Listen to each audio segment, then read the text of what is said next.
Hi, welcome to DevBrew. This is where indie developers send their game and I do my best to try to give feedback on their game design.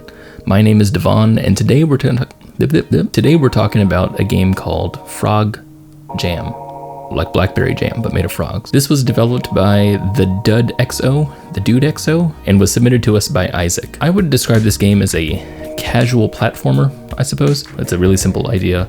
It's to get from the beginning to the end. It's not that simple of a game. You begin at the beginning of the pond and you try to get to the end of the pond. You try to basically jump over gaps and avoid obstacles, and that's pretty much it. And this whole analysis thing works better if you play the game first, so there's a link in the description and you can play it. It's really short too, it's a really short game. So let's take a look at an example run here. This is me hopping through here. This is after a few times that I played it. It's not as easy as it looks. But yeah, you basically hop around and then get to the cake. That's pretty much it. We have a little bit of a different format today. Let me know what you think. One of the things I like to do while deconstructing game design is try to figure out what the purpose of certain things were. The way I figured that out is, how does the game communicate itself to the player? So for this first part, we're going to talk about how the game communicates itself via text.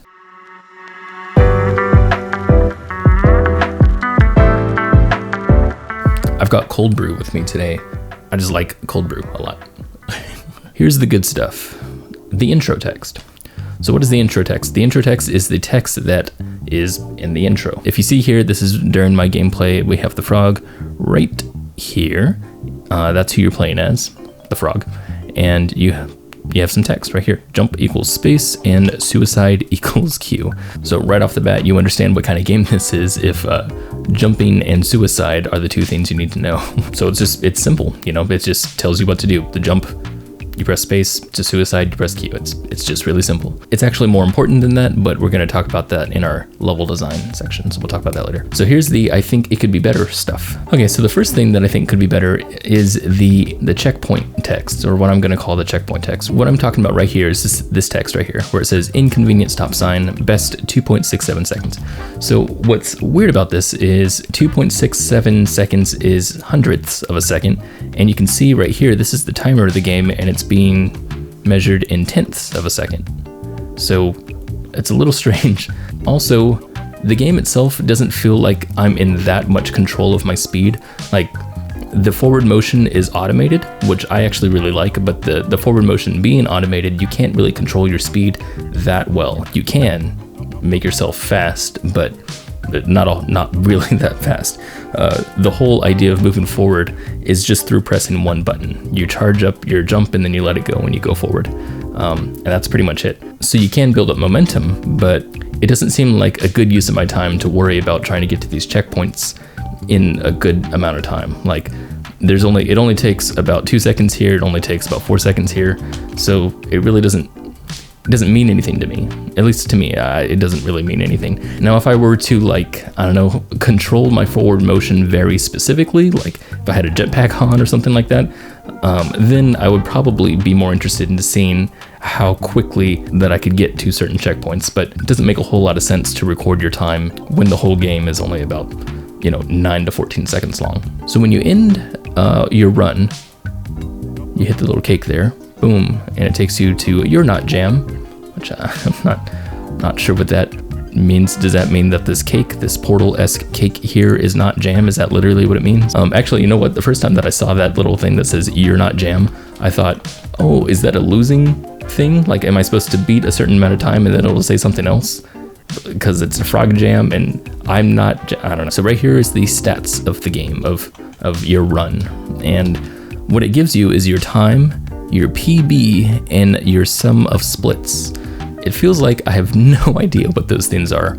I mean, I didn't when I first played it. I now know what they are, but I think any new player playing this game probably wouldn't understand what those are. I'm sure this is probably an early development thing, so they'll probably change, but as of now, that doesn't make any sense to me. So if you're wondering, PB means personal best, or what I imagine is personal best, and then sum of splits. And a split is from what I can tell, a split is a speedrun term that means arbitrary points. In this example, it would be those checkpoints that we saw. And the reason why you would have the sum of splits is if you died multiple times within one split, it would add up the numbers differently than if you just did it once all the way through. But I don't really feel like that's a necessary thing, the sum of splits, because like you heard me before, the checkpoints, I just really don't think they're that necessary.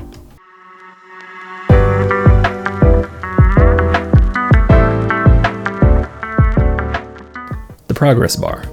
So the progress bar is this part up here, this line that shows you where you are and where the finish is.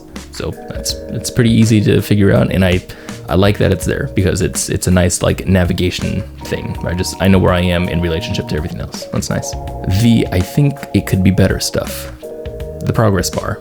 So first of all, the progress bar is a little hard to see. I didn't even see it until one of my like 4th or 5th playthrough, but as you can see, it just looks like kind of everything else here, and I think it would be nice to have, you know, something highlighting it, like some sort of box behind it, or something to make it bolder so I can, you know, understand where it is.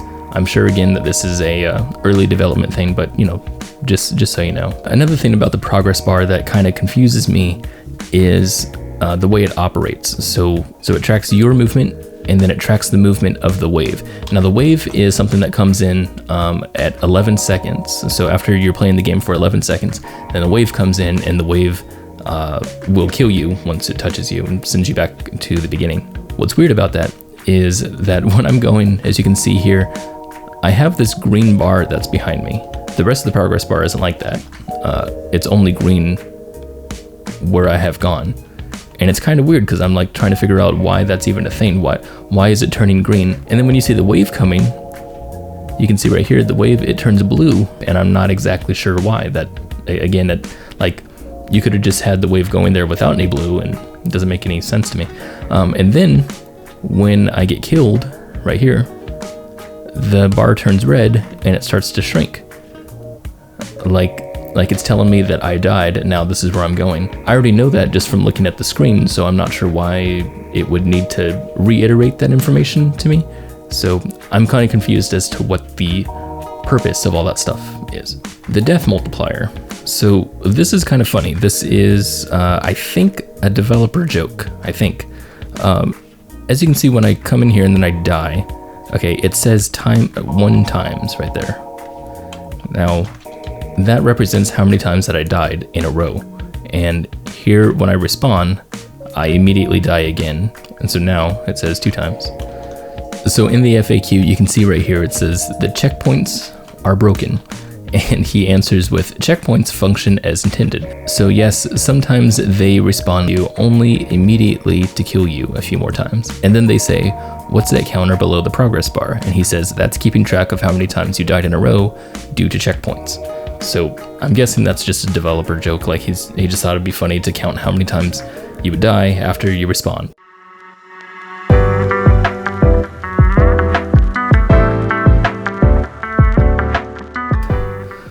The charge meter. So the charge meter is great because it's this little white bar right here. And what's nice about it is that it's tiny and it's not in the way. You know, it looks like what it's supposed to be, a charge meter. And it's white and it fills up with red when you press the space bar. And it fills up really fast. And while it's filling up this way, your frog squishes down.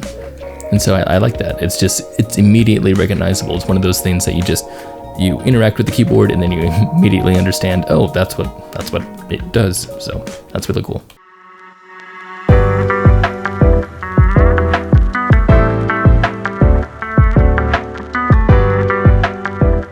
The level design is pretty clever.